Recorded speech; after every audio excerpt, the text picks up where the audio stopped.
This is Dead Serious, a show about short horror stories worthy of discussion. I'm Dead Palette, and I'm reading some creepypasta. Handy dandies! Today we're going to be taking a look at a story entitled Gregory's Room. Now, there is a video attached to this. This video this is a Lost Episodes creepypasta, and allegedly this is a real thing that existed. That's called Gregory's Room. It's a rare Nick Jr. pilot. When you actually look at the video, it says, the above is a rare clip from a 1999 Nick Jr. pilot entitled Gregory's Room. The show was ultimately rejected due to poor focus group test results. Now, in all actuality, this was made by an artist, an outsider animator artist entitled Seinfeld Spitstain. So this was never actually on Nick Jr., and this was never a failed pilot. This is just experimental art. It's very easy to find this video on YouTube. Link below, hopefully, if I'm not an idiot. So give it a watch, and then we'll read this story together. My life has always been pretty cheerful. This was made possible by my friends, family, a bright future at my university, and nothing bad happening in my life so far. Wow, you've had a life where nothing bad has happened? Everyone I know was nice enough, everyone I know has nice thoughts of me as I have for them. How do you know what they're thinking? Are you a mind reader? This is already fucking bizarre. All my teachers and I get along well, and despite having no other known relatives than my parents, I didn't really care much. I always thought of my friends as brothers.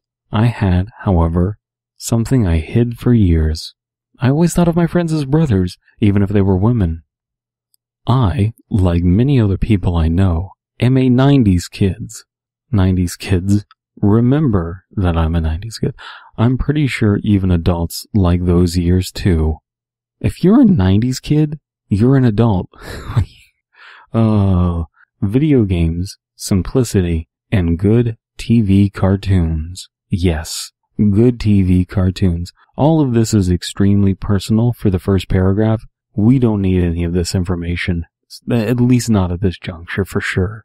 So, the not-so-wished dream of becoming a cartoon tester got to me when I was just 6 years. Just 6 years.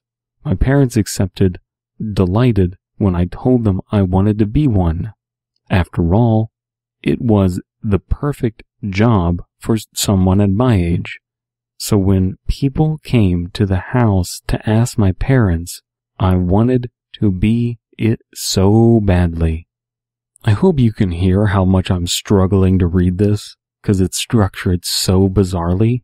It's just baffling how subtly wrong all of this is, in terms of sentence structure and everything. Nothing went actually wrong, so one afternoon they took me to Nickelodeon HQ. I was so excited to see everything they were going to make before anybody watched it in the first place. My friends would be so jealous. The combination of bad grammar and nothing went actually wrong, so one afternoon they took me to Nickelodeon HQ. That sentence of front-loading and bad grammar really gets to me. Oh, it hits my funny bone. So I stood there in a room with a big TV and a DVD player, the first time I actually saw one, and like 5 other kids that were like me, expecting to watch cartoons all day. The room was felt somewhat like a living room, probably to make us feel much more comfortable. It had a carpet, chairs, a table, potted plants, and a nice, warm, red paint on the walls. So all of this ridiculous, I'm not sure if child or foreigner. I'm not sure if child or not or English is not their primary language. I'm not confident which one is going on here. Maybe a combination. But I do like the idea of like, this is a vivid memory for you. This is the first time you saw a DVD player. This room was like made really welcoming. Those are good details. A staff member came out of nowhere with a CD smiling at us. We're going to make a new series on Nick Jr., he said. If you like it, then we'll send the first season to your parents in no time, he said with a cheery tone. All the kids and me started celebrating as the man inserted the CD into the DVD player. I'll be back in a while, he said with a bright smile as he left the room. Like, if we know what a DVD player is, and we know in retrospect that it's a DVD and not a CD, why are we calling it a CD? It seems a little silly. But I think that is quote me if I'm wrong here, but I'm fairly certain that's how those pilot things worked for kids, is like, you saw the thing and you liked it, so we send you a DVD as like a complimentary thing. I'll be back in a while, he said with a bright smile as he left the room. The TV went on a static screen, which was odd since it was the newest and they had selling at the year. The TV went on a static screen, which was odd since it was the newest they had selling that year. Yeah, I read that correctly. Oh my god. It went static for a while, and it started to show a warm fireplace burning.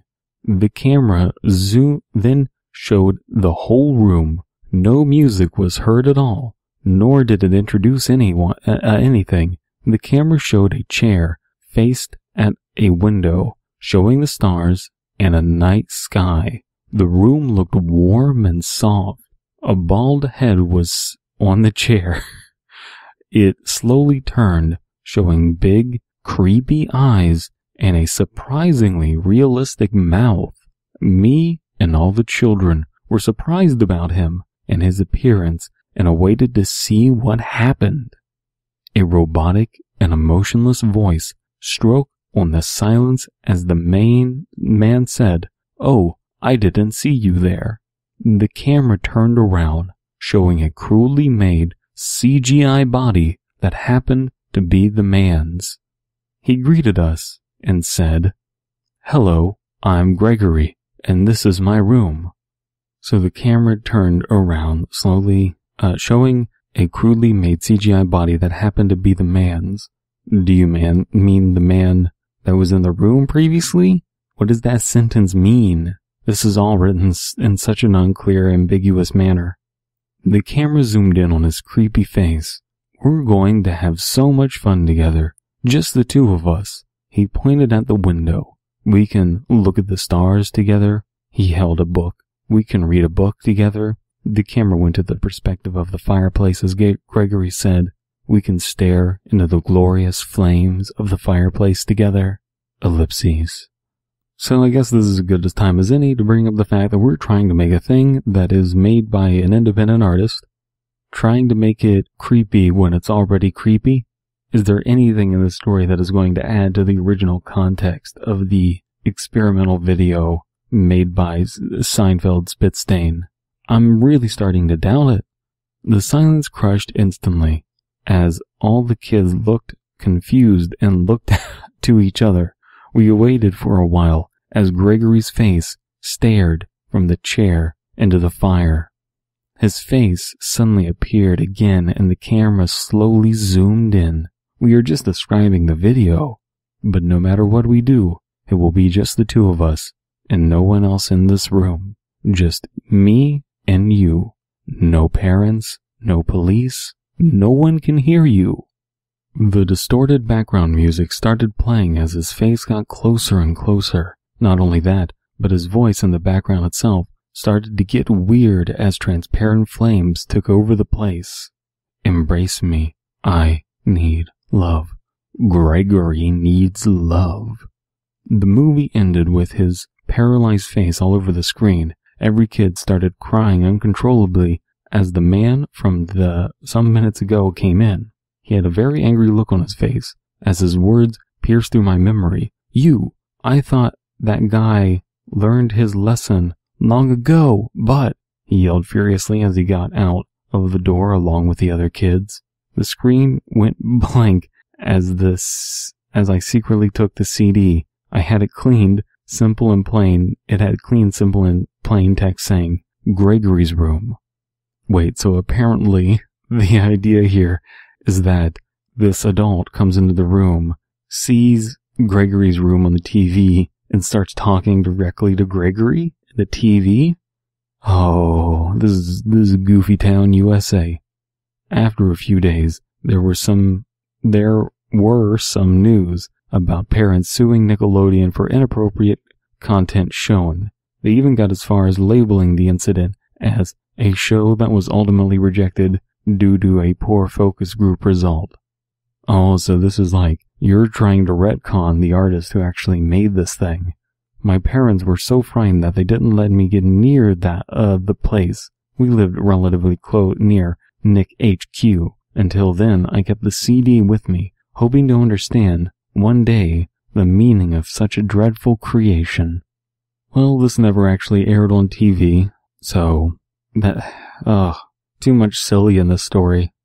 Let's go to the comments. Arc of Ruin on January 21st.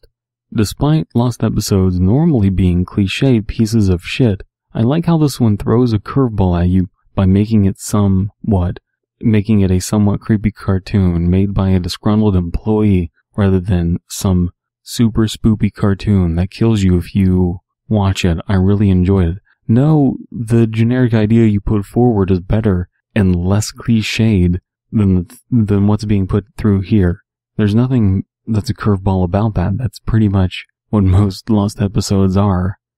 Crypt Keeper says on September 14, 2017, Seinfeld's pit stain was perfect for this.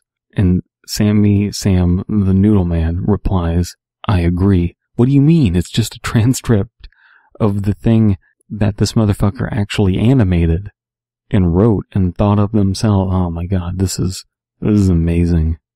It is frustrating that these are the quality standards sometimes. And it's still better than No Sleep, I suppose. Or Creepypasta.com. One more comment. Solar Spade on November 17, 2013. Side note, I would put this on the recommended reading, but not an admin, :3. No. Now, if you enjoyed that, consider helping out the community and supporting my channel. You can support the community by conversing in the comments below, going to creativehorror.com, that's creativehorror.com, for a whole host of horror-based podcasts specifically for artists, writers, and anyone creative. You can support me by subscribing to the channel, following me on social media, links down in the description, and pledging to my Patreon, which is also down below. Thank you so much for your time, and now on to our sponsor at this non-moment in time. Sidewalk Chalk. Sidewalk Chalk for vandals with commitment issues.